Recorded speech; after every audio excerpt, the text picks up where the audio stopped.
Now, this workshop you're giving on the 20th, I understand a lot of it's going to be about how you first approach a chart when you Yeah, start working with it. I wonder if you could just tell me sure.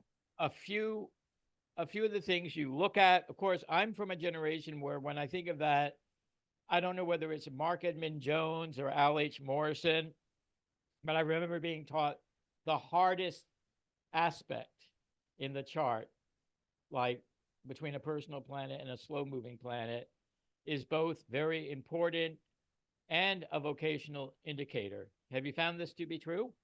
Yeah, I think that that's one of the many things that those characters taught us, you know. What I like to do is I actually, and I'll show the system, you know, because the way I have done this before this lecture, it's been an hour and a half lecture, but this is going to be an all day. And basically what I like to do before I sit down is I want to work an hour before the person comes in. And I don't do it the hour before they show up. I actually prepare 2 or 3 days before and sleep on it.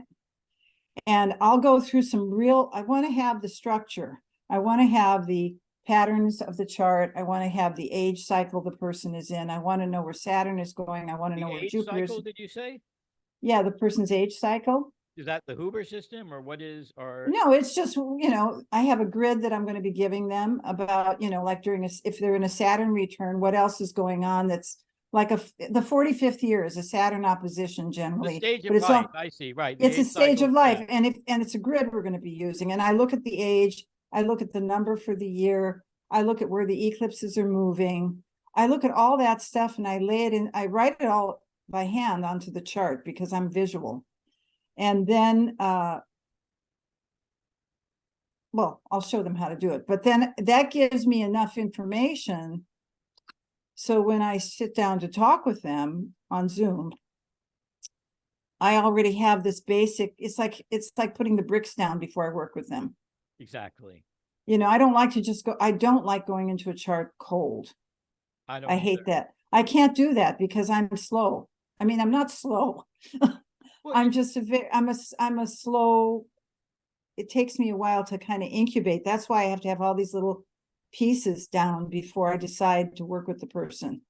So, and what I also do, and I've learned this in the last few years, which I didn't do before because I was young and dumb, I ask them 3 very short and sweet things that are their concerns.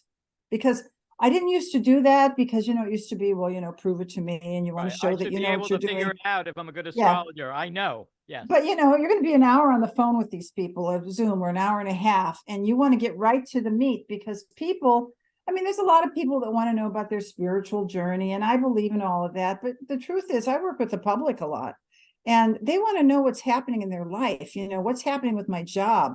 Why am I having problems emotionally? They want to know this stuff. And so if I don't have those things calculated before they come in and incubated, I don't get the picture for them. I can't get it. I have to see pictures. And that's why I do see a lot of pictures when I work.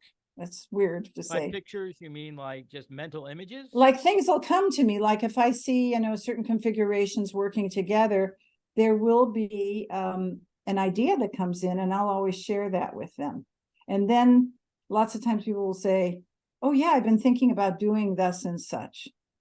Because I think I'm pretty intuitive. At least that's what I've been told. All that Pisces, right? Yeah, I have a lot of Pisces. Yeah. Yeah. And, you know, if you've been doing it long enough, um, You you know, know, and it's not just when you're doing it long enough, it's not just you recognize the patterns begin to recognize you, right? yeah, It's yeah. really a And give you and just, take.